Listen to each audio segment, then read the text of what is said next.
Practicals, जैसा कि हम सभी जानते हैं, एक साइंस स्टूडेंट की जिंदगी में प्रैक्टिकल का बहुत ही ज्यादा इंपॉर्टेंस होती है, बहुत ही ज्यादा महत्व होता है।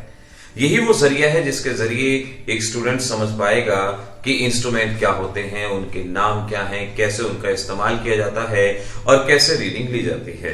एक तरह से रिसर्च एंड डेवलपमेंट यानी आविष्कारों के लिए इसे एक अहम स्टेप माना जाता है। आइए आज हम बात करते हैं क्लास 11th और 12th में प्रैक्टिकल्स में किन किन बातों का ध्यान रखना होगा। जनरली हर स्कूल में हर सब्जेक्ट के लिए वीक में 2 पीरियड अलॉट होते हैं प्रैक्टिकल्स के लिए, और आपको उन पीरियड्स के अंदर ये कहा जाता है, माना जाता है कि अपने प्रैक्टिकल स्किल्स को पॉलिश अप करना है। नाउ क्लास 11-12 में प्रैक्टिकल्स हमारे पास इस तरह से 5 कैटेगरी में डिवाइड होते हैं, यानी प्रैक्टिकल वर्क इन 5 कैटेगरी में डिस्ट्रीब्यूटेड होता है। आपको कुछ प्रैक्टिकल वर्क करना होगा, volumetric analysis, salt analysis, content based, project work, class record, viva etcetera. तो इन सभी चीजों को जब आप मेंटेन करेंगे तो 30 मार्क्स का ये आपका प्रैक्टिकल बोर्ड एग्जामिनेशन और स्कूल एग्जामिनेशन में केमिस्ट्री सब्जेक्ट का बनता है। अब किन किन खास बातों का आपने ध्यान रखना है। सबसे पहले हम लैब मैनुअल या प्रैक्टिकल कॉपी जो भी आप बनाएंगे उसके बारे में बात करेंगे। बहुत ध्यान से नीट एंड क्लीन वर्क होना चाहिए। सबसे इंपॉर्टेंट बात जिसपे आप बच्चे अक्सर ध्यान नहीं देते और वो ये है कि आपका इंडेक्स सही ढंग से बना होना चाहिए। इंडेक्स में एक्सपेरिमेंट का नाम, पेज नंबर और आपके टीचर के सिग्नेचर जरूर होने चाहिए। ये बिल्कुल अपडेट होना चाहिए। उसके बाद हर प्रैक्टिकल में आपके टीचर के सिग्नेचर जरूर होने चाहिए, और ऐसा बिल्कुल नहीं होना चाहिए कि सभी प्रैक्टिकल एक ही डेट में साइन हो, ऐसा हरगिज नहीं। उनकी डेट अलग अलग होनी चाहिए और अलग अलग पेन इंक का वहां पे इस्तेमाल होगा, यानी ऐसा ना हो कि सभी के सभी सिग्नेचर एक ही इंक में हैं। अब साल भर तक एक पेन किस तरह से हो सकता है, तो इसीलिए आपको इन सारी बातों का ध्यान रखना होगा। और प्रैक्टिकल कॉपी बहुत ढंग से एक वर्क ऑफ आर्ट की तरह आपको बनानी होगी। और जब आप प्रैक्टिकल देने जाएंगे तो आपकी ये बुक प्रॉपरली कवर्ड होनी चाहिए। किसी चार्ट पेपर से या किसी भी कवरिंग मटेरियल से प्रॉपरली कवर्ड आपकी प्रैक्टिकल नोटबुक होनी चाहिए, और फिर मैं कहूंगा वर्क ऑफ आर्ट होना चाहिए।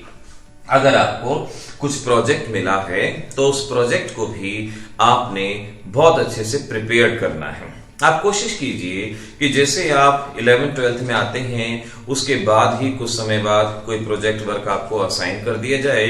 अदरवाइज अगर आप जनवरी के मंथ में आके भी प्रोजेक्ट वर्क बनाते हैं तो वो भी एक वर्क ऑफ आर्ट होना चाहिए। आपका प्रोजेक्ट ऐसे सिलेक्टेड होना चाहिए जिसके बारे में आप जानते हैं, क्योंकि वाइवा में अक्सर क्वेश्चन प्रोजेक्ट बेस्ड ही होते हैं। सपोज आपने ऐसा प्रोजेक्ट बनाया है जहां एलॉयज की स्टडी के बारे में कहा गया है, तो आपसे एलॉय के बारे में क्वेश्चन पूछे जाने की प्रोबेबिलिटी सबसे ज्यादा होगी। तो आपका प्रोजेक्ट वर्क भी वर्क ऑफ आर्ट होना चाहिए, रिमेंबर। और फिर उसके बाद प्रैक्टिकल में कैसे परफॉर्म करना है, किन बातों का ध्यान रखना है। वॉल्यूमेट्रिक एनालिसिस, वॉल्यूमेट्रिक एनालिसिस जहां हम वॉल्यूम्स की हेल्प से, लिक्विड की हेल्प से पता लगाते हैं कि सॉल्यूशन में क्या मोलैरिटी है, क्या स्ट्रेंथ है, यानी एक तरह से कहा जाए क्वांटिटेटिव एनालिसिस। यहां पर अमाउंट पता लगाया जाता है। क्लास 12th में KMnO4, oxalic acid, Mohr salt, इन चीजों का इस्तेमाल किया जाता है। कुछ बेसिक बातें वॉल्यूमेट्रिक एनालिसिस के बारे में जान लीजिए। देखिए, सबसे पहले जब आप लैब में एंटर करते हैं तो ये आपकी रिस्पॉन्सिबिलिटी है कि लैब के एग्जॉस्ट फैन ऑन होने चाहिए। केमिस्ट्री लैब की एक खास बात है कि केमिस्ट्री लैब में एग्जॉस्ट फैन ऑन होने चाहिए, क्योंकि बहुत सारे केमिकल पड़े होते हैं जो इवेपोरेट होते हैं, जो हेल्थ के लिए नुकसानदायक हो सकते हैं। तो ये आपकी अपनी रिस्पॉन्सिबिलिटी है कि एग्जॉस्ट फैन ऑन होने चाहिए। कम से कम फैन का इस्तेमाल होना चाहिए, क्योंकि पंखा जब घूमता है तो वो सारी एयर को नीचे की तरफ फेंकता है और ऐसे में नुकसान आप बच्चों को ही हो सकता है। तो ज्यादा फैन नहीं ऑन होने चाहिए, एग्जॉस्ट फैन जरूर ऑन होना चाहिए। वॉल्यूमेट्रिक एनालिसिस में मेनली हमारे पास एक ब्यूरेट होती है। ब्यूरेट एक बड़ी सी कांच की ट्यूब जिसको स्टैंड पे लगाया जाता है, और एक पिपेट होती है। पिपेट का इस्तेमाल वहां पर इसी चीज के लिए, वॉल्यूमेट्रिक एनालिसिस के लिए किया जाता है। नाउ जहां तक ब्यूरेट की बात है, एक ऐसा पॉइंट जिसको अक्सर बच्चे और जनरली कई बार स्कूल वाले भी नकार देते हैं, ध्यान नहीं देते हैं, आपने उस बात का सबसे पहले ध्यान देना है। अगर आप ब्यूरेट के अंदर कलरलेस सॉल्यूशन ले रहे हैं तो आपको उस ब्यूरेट पे एंटी पैरालैक्स कार्ड लगाना होगा। अगर आप ब्यूरेट में कलरलेस सॉल्यूशन ले रहे हैं तो एंटी पैरालैक्स कार्ड लगाना होगा, ताकि इसमें रीडिंग आपको साफ साफ दिखाई पड़े। क्योंकि अगर आपका ट्रांसपेरेंट सॉल्यूशन है और पीछे कोई मैदान है, पार्क है, तो हो सकता है रीडिंग आप सही ढंग से ना नोट कर पाए। तो एंटी पैरालैक्स कार्ड, एग्जामिनर जब आएंगे वो इस बात को सबसे पहले देखेंगे कि एंटी पैरालैक्स कार्ड का इस्तेमाल हुआ है या नहीं। आखिर क्या होता है ये एंटी पैरालैक्स कार्ड? इसके लिए आपको एक पेज लेना है, स्क्वायर पेज आप लेंगे, छोटा सा ही स्क्वायर पेज आपको लेना होगा, और उस स्क्वायर पेज को इस तरह से आपको फोल्ड करना है। इस तरह से आपने स्क्वायर पेज को फोल्ड किया और फिर आपने यहां पे एक और फोल्ड किया, यानी टोटल आपको पेज को 2 बार फोल्ड करना है, वंस एंड ट्वाइस। इस तरह से आपने इस पेपर को फोल्ड किया, और फोल्ड करने के बाद ध्यान से देखिएगा, यहां से आपने इसको टियर किया, यहां से आपने इसको टियर किया इस तरह से, और ऐसे आप देखेंगे कि ये पेज इस तरह से यहां 2 होल हो जाएंगे। आपने इस तरह से 2 होल करने हैं। फिर ब्यूरेट में आपने इसे यहां पर प्लेस करना है। सपोज ये हमारा ब्यूरेट है, तो ब्यूरेट में ये इस तरह से आ जाना चाहिए, यानी जहां भी लिक्विड है उस लिक्विड की बैकग्राउंड में व्हाइट पेपर होगा। इसे एंटी पैरालैक्स कार्ड कहा जाता है। एंटी पैरालैक्स कार्ड रीडिंग देखने में मदद करता है, और अगर आप साइंस प्रैक्टिकल कर रहे हैं so it is must to use anti parallax card on the burette. खास तौर पे इस चीज का आप ध्यान रखेंगे। तो ब्यूरेट हैंडलिंग में आपको इस बात का ध्यान रखना है। ब्यूरेट में जब भी आप कोई लिक्विड डालते हैं, सपोज आप इसमें NaOH डाल रहे हैं, तो पहले आप इसको पानी से वॉश करेंगे, और फिर आप इसको थोड़ा सा NaOH डाल के रिंस करेंगे। सपोज ये ब्यूरेट है, थोड़ा सा आपने NaOH डाला और इसको इस तरह से रोटेटरी मोशन दिया, इससे वो रिंस हो जाएगा, अंदर ही अंदर NaOH की एक लेयर लग जाएगी और रीडिंग आपकी बिल्कुल सही आएगी। रिंस करने के बाद जो भी NaOH था उसे बाहर निकाल दीजिए। अब आपका ब्यूरेट प्रैक्टिकल के लिए तैयार है। अब इस ब्यूरेट के अंदर आपको जो भी सॉल्यूशन दिया जाए उस सॉल्यूशन को फिलअप करना है, और इनिशियल रीडिंग को आपको नोट करना होगा। इसके बाद आपको एक और सॉल्यूशन दिया जाता है जो आप पिपेट से कॉनिकल फ्लास्क के अंदर लेते हैं। अब पिपेट का जब आप इस्तेमाल करेंगे तो यहां भी 1-2 बातों का ध्यान रखेंगे। जैसे सपोज पिपेट एक स्ट्रॉ की तरह होता है, उस पिपेट से आप सॉल्यूशन को सक करते हैं। ध्यान रखिएगा, आप में से बहुत सारे बच्चे कॉमन मिस्टेक करते हैं। जब वो सॉल्यूशन को सक करते हैं तो इस पिपेट को रोकने के लिए थंब का यूज करते हैं, यानी सपोज लिक्विड सक किया इस तरह से और फिर उसको रोकने के लिए थंब का यूज करते हैं। ये सबसे गलत है, ये रॉन्ग है। आपको थंब का यूज नहीं करना, आपको यहां फिंगर का यूज करना है। आप लिक्विड सक करेंगे और फिर फिंगर से लिक्विड रोकेंगे, उसे कॉनिकल फ्लास्क में डालेंगे और फिर अपनी रीडिंग को लेने की शुरुआत करेंगे। तो ब्यूरेट हैंडलिंग और पिपेट हैंडलिंग में खास तौर पे इस बात का आपको ध्यान रखना होगा, और इस तरह से आप 3 रीडिंग लेते हैं। लैब में आप सभी बच्चों ने रीडिंग को लिया होगा, 3 रीडिंग वहां पे ली जाती हैं। नाउ रीडिंग आपकी एवरेज नहीं, कॉन्कॉर्डेंट होनी चाहिए। कॉन्कॉर्डेंट रीडिंग का मतलब है जो एक दूसरे के नजदीक हो। जैसे पहली रीडिंग ली आपने 10.5, तो दूसरी रीडिंग भी इसके पास ही आनी चाहिए 10.3, 10.6, इस तरह से यहां डिफरेंस नहीं होना चाहिए। ऐसा ना हो कि एक रीडिंग 10.5 है, अगली रीडिंग 12 है, अगली रीडिंग 15, हरगिज नहीं। ये बिल्कुल एक दूसरे के पास होनी चाहिए और फिर इनकी मीन वैल्यू को लेके जो भी कैलकुलेशन आपसे कही जाती है उस कैलकुलेशन को आपको करना होगा। कोशिश करेंगे हम कि आगे बकायदा प्रैक्टिकल आपको करके दिखाएं, लेकिन क्योंकि इस वक्त बोर्ड एग्जामिनेशन जस्ट आने वाले हैं, कुछ बच्चों के आ चुके हैं, तो जरूरी है वो इन खास बातों का ध्यान रखें। तो टाइट्रेशन के दौरान, वॉल्यूमेट्रिक एनालिसिस के दौरान आपने जो सामान सामने रखा हुआ है वो बिल्कुल इसी परफेक्ट मैनर से तैयार होना चाहिए। एंटी पैरालैक्स कार्ड होना चाहिए, पिपेट का इस्तेमाल सही ढंग से आपको आना चाहिए, ये तैयारी तो होनी चाहिए। फिर उसके बाद जब आप प्रैक्टिकल करते हैं तो एग्जामिनर कहेंगे कि आप उन्हें रियल टाइम रीडिंग लेके दिखाएंगे। आपकी नोटबुक पे ऑब्जर्वेशन टेबल बनाएंगे, उस ऑब्जर्वेशन टेबल के अंदर आपको सीरियल नंबर लिखना होगा, initial volume, final volume, volume use, यानी जो भी टेबल आप अपनी प्रैक्टिकल कॉपी के अंदर बनाते हैं उसी टेबल को आपको यहां पे बनाना होगा। Serial number, initial reading, final reading, volume used etcetera, इस तरह से आपको उस टेबल को फिलअप करना होगा। कम से कम 3 रीडिंग लेनी होगी। कई बार एग्जामिनर कहते हैं कि उनके सामने रीडिंग लेके दिखाएं, तो एक रीडिंग उनके सामने लेंगे, आप इन रीडिंग्स को यहां पर फिलअप करेंगे और एग्जामिनर के सिग्नेचर कराएंगे कि भाई ये रीडिंग आप ही ने ली है, सिग्नेचर कराएंगे। इस तरह से ये काम एग्जामिनर के सामने। फिर वो जो कैलकुलेशन करने को कहते हैं उस कैलकुलेशन को आपको करके दिखाना है। कहीं कहीं जनरल कैलकुलेशन कहा जाता है और कहीं कहीं रियल कैलकुलेशन, कि जो भी आपकी वॉल्यूम आई है, रीडिंग आई है, उसकी कैलकुलेशन करनी होगी, जैसा एग्जामिनर कहें वो आपको करके दिखानी होगी। इस तरह से रिटर्न शीट पे एक्सपेरिमेंट का नाम, ऑब्जर्वेशन टेबल और उसके बाद कैलकुलेशन, ये परफेक्ट मैनर में होगा। तो वॉल्यूमेट्रिक एनालिसिस के 8 के 8 नंबर आपके हो जाएंगे। प्रैक्टिकल्स में खास तौर पे ध्यान रखिएगा कि आप जो भी लिखते हैं परफेक्ट हो।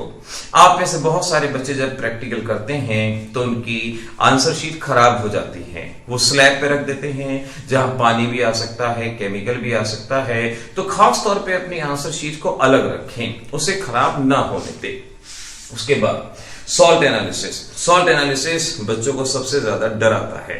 सॉल्ट एनालिसिस के अंदर आपको कोई भी सॉल्ट दे देंगे, जैसे अमोनियम एसिटेट दे दिया जाता है, अमोनियम नाइट्रेट दे दिया जाता है, एटसेट्रा।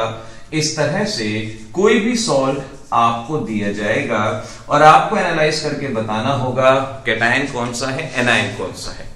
यहां ध्यान रख लीजिए, मैक्सिमम केस में ये कोशिश की जाएगी कि कलरलेस सॉल्ट देंगे, कलरलेस आपको, क्योंकि सभी जानते हैं कि ब्लू कलर अगर है तो कॉपर हो सकता है, ग्रीन अगर है तो आयरन हो सकता है। तो मैक्सिमम केस में कोशिश होती है कि वो आपको कलरलेस सॉल्ट देंगे। और यहां पर भी सबसे ज्यादा चांसेस होते हैं या तो अमोनियम होगा, एसिटेट होगा, नाइट्रेट होगा, सल्फेट होगा, कार्बोनेट होगा, सबसे ज्यादा इन्हीं रेडिकल के चांसेस होते हैं। हमने ऑलरेडी सॉल्ट एनालिसिस के ऊपर वीडियो बनाया हुआ है, अपलोड किया हुआ है, लोगों ने काफी पसंद भी किया है। आप वहां से सॉल्ट एनालिसिस की शॉर्ट ट्रिक्स और टिप्स को वहां से सीख सकते हैं।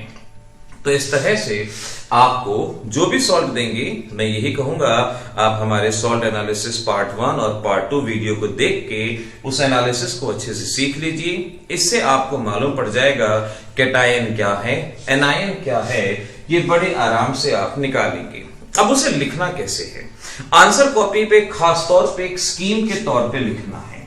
यहां सीरियल नंबर होगा, यहां आपने क्या एक्सपेरिमेंट किया है, यहां आपने क्या इन्फ्रेंस, क्या रिजल्ट निकाला है। आपको सबसे पहले फिजिकल स्टेट, जो भी सॉल्ट है उसे लिखने के लिए सही ढंग से उसकी फिजिकल स्टेट क्या है वो लिखनी होगी। सॉलिड है, लिक्विड है, क्या है। उसके बाद आपको उसका कलर लिखना होगा कि सॉल्ट का कलर क्या है, सॉल्ट की सॉलिबिलिटी क्या है। ये हमेशा ही, ये प्रिलिमिनरी कुछ इन्वेस्टिगेशन हमेशा होने चाहिए। फिजिकल स्टेट, कलर, सॉल्युबिलिटी, इस तरह से चीजें जरूर वहां पे मेंशन होनी चाहिए। उसके बाद स्मेल क्या है, क्या अमोनिकल स्मेल है या नहीं है। अमोनिकल स्मेल होगी तो अमोनियम पहले ही कंफर्म हो जाएगा, आप बता सकते हो, अंदाजा लग जाएगा। रोटोनेक स्मेल होगी तो सल्फाइड पहले ही आपको मालूम पड़ जाएगा। उसके बाद dry heating test, dry heating test क्या होता है उसके बारे में आपको लिखना होगा। और फिर आपको टेस्ट ऑफ एनायन, जो भी एनायन आप निकाल रहे हैं आप उस एनायन को वहां पे बता सकते हैं। ये जैसे हमने सॉल्ट एनालिसिस पार्ट 1 वीडियो में बताया है वहां से उसको कर सकते हैं। टेस्ट ऑफ एनायन, एनायन को कंफर्म कीजिए कौन सा एनायन है। और उसके बाद test for cation, test of cation में पहले ग्रुप 1 से शुरू कीजिए, अगर उसमें से आपको रेडिकल मिल जाए तो लिख दीजिए कि cation of group number 1 is confirm. अगर नहीं होता तो आप ग्रुप नंबर 2 के लिए आप वहां पर टेस्ट कीजिए और अगर उसमें कंफर्म हो जाए तो उसको लिख दीजिए। इसके लिए मैं कहूंगा सॉल्ट एनालिसिस पार्ट 2 वीडियो जरूर देखिए, वहां पे आपको स्टेप वाइज मैनर में बताया गया है कि कैसे आप उन टेस्ट को कर सकते हैं। तो फिजिकल स्टेट वगैरह, कलर, स्मेल वगैरह ये तो लिखना ही है। फिर test for anion, test for cation. कई बार एग्जामिनर कहते हैं सिर्फ कंफर्मेटरी टेस्ट लिखो, तो अगर वो ये कहते हैं तो कंफर्मेटरी आप लिखिए, लेकिन अदरवाइज वो कहते हैं कि स्कीम लिखनी है तो स्कीम के अंदर प्राइमरी बेसिस पे ये और फिर एनायन पहले और बाद में कैटायन, इस तरह से अपनी स्कीम को पूरा कीजिएगा और यहां पर आपको 8 नंबर मिल जाएंगे। देखिए एक छोटी सी बात कहूं, है तो अनऑफिशियल बट फिर भी मैं आपसे कहूंगा कि आप कम से कम एनालिसिस का 2 प्रैक्टिकल याद करके जाएं, एक KMnO4 वगैरह, एक मोहर सॉल्ट वगैरह, यहां से 2 प्रैक्टिकल कम से कम याद आपको करने होंगे, जिसमें हो सकता है वाटर ऑफ हाइड्रेशन के हो या नंबर ऑफ वाटर मॉलिक्यूल निकालने हो, उसे याद करके जाइए। हो सकता है एक्सपेरिमेंट के दौरान आपसे प्रैक्टिकल ना हो पाए तो कम से कम आप उसको जो याद करके गए हैं उससे आपको थोड़ा लिखने में मदद मिलेगी। ऐसे ही कैटायन एनायन के कुछ 2 एक्सपेरिमेंट याद करके जाइए। मैंने आपसे कहा कैटायन में अमोनियम मिलने के चांसेस ज्यादा होते हैं, अमोनियम हो सकता है, स्ट्रोंशियम आ सकता है, वैसे तो कलरलेस ही आता है, बाकी जनरली अमोनियम के चांसेस बहुत ज्यादा होते हैं, लेड के चांसेस बहुत ज्यादा होते हैं और एनायन के अंदर एसिटेट आयन के चांसेस बहुत ज्यादा होंगे और सल्फेट के बहुत ज्यादा होंगे। तो इस तरह से 2-4 के आप टेस्ट याद करके जाइए। बाय चांस अगर आपसे नहीं भी होते हैं, बाय चांस अगर नहीं भी होते हैं तो कम से कम एक कैटायन एक एनायन आप वहां पे लिख के आ सकते हैं। नाइट्रेट भी एक ऐसा एनायन है जो जनरली आपके एग्जामिनेशन में मिलता है, जो रिंग टेस्ट देता है, वो भी आप स्मार्टली, थोड़ा सा अनऑफिशियल बात जरूर है लेकिन जब कुछ ना करने से बेटर है, आप उसको वहां पे लिख के आ सकते हैं। उसके बाद कंटेंट बेस्ड एक्सपेरिमेंट, आपको क्रिस्टल बनाने को कहा जा सकता है, आपसे पोटेशियम या मोहर सॉल्ट के क्रिस्टल बनाने को कहा जा सकता है। बड़े ध्यान से उनको आपने बनाना है। क्रिस्टल बनाने के दौरान इस बात का ध्यान रखना है कि जब आपको इम्प्योर चीज दी जाती है तो मिनिमम क्वांटिटी ऑफ वाटर में डिसॉल्व करना। आप जब डिसॉल्व करते हैं तो क्या करते हैं, सॉल्ट इतना सा होता है, उसमें पानी इतना ज्यादा डाल देते हैं, क्रिस्टल नहीं बनते। आपको यहां मिनिमम क्वांटिटी ऑफ वाटर में उसको डिसॉल्व करना है, जितने में वो डिसॉल्व हो जाए बड़े अच्छे यहां पर क्रिस्टल बना पाएंगे। तो ध्यान रखिए इस तरह से कंटेंट बेस्ड एक्सपेरिमेंट आपको करना होगा। तो देखिए बच्चों, अगर मेरी बताई गई बातों का ध्यान रखेंगे, वॉल्यूमेट्रिक एनालिसिस के दौरान सही ढंग से अपने अपरेटस को सेटअप करेंगे, सही इस्तेमाल करेंगे, सही रीडिंग लिखेंगे, सही वहां पर कैलकुलेशन लिखेंगे, ऐसे ही सॉल्ट एनालिसिस के अंदर फिजिकल टेस्ट सही ढंग से लिखेंगे, उसके बाद एनायन का टेस्ट, कैटायन का टेस्ट सही ढंग से लिखेंगे, नंबर कट ही नहीं सकते। देखिए मैक्सिमम केस में आपके नंबर डिडक्ट कहां हो सकते हैं, वाइवा के अंदर, वाइवा के अंदर। लेकिन आप खुद देखिए 8 नंबर इधर आएंगे, 8 नंबर इधर आएंगे, 4 इधर आएंगे, 4 इधर आएंगे और उसके बाद 6 में से 2 या 3 नंबर वाइवा के होंगे, यानी 30 में से 27 नंबर कहीं नहीं गए किसी बच्चे के। 30 में से 27 नंबर बड़ी आसानी से आएंगे अगर मेरी बताई गई बातों को फॉलो करेंगे, डेफिनेटली आएंगे। और वाइवा में भी अगर आप सही ढंग से बता देंगे तो आपके 30 आउट ऑफ 30 मार्क्स डेफिनेटली आएंगे। वाइवा मैक्सिमम केस में प्रोजेक्ट के ऊपर आएगा, प्रोजेक्ट बेस्ड एनालिसिस होता है, ध्यान रखिएगा। और एक और बात, अगर आपको लगता है कि आप उन क्वेश्चन का जवाब नहीं दे पा रहे, अरे रिक्वेस्ट कर लीजिए, एग्जामिनर से रिक्वेस्ट कर लीजिए, सर मेरे से आप इस पार्ट में से पूछ लीजिए, इस चैप्टर में से पूछ लीजिए। मैक्सिमम केस में एग्जामिनर इस बात को समझते हैं और जो चैप्टर आप कहेंगे वो वहां से आपसे क्वेश्चन पूछेंगे। तो मेरी बताई गई बातों का ध्यान रखिएगा। प्रैक्टिकल्स बहुत आसान होते हैं, नंबर लेना कोई मुश्किल काम नहीं है, बस थोड़ा सा स्मार्ट वर्क करना है, ध्यान रखिएगा। ऑल द बेस्ट बच्चों, happy examination, all the best आपके प्रैक्टिकल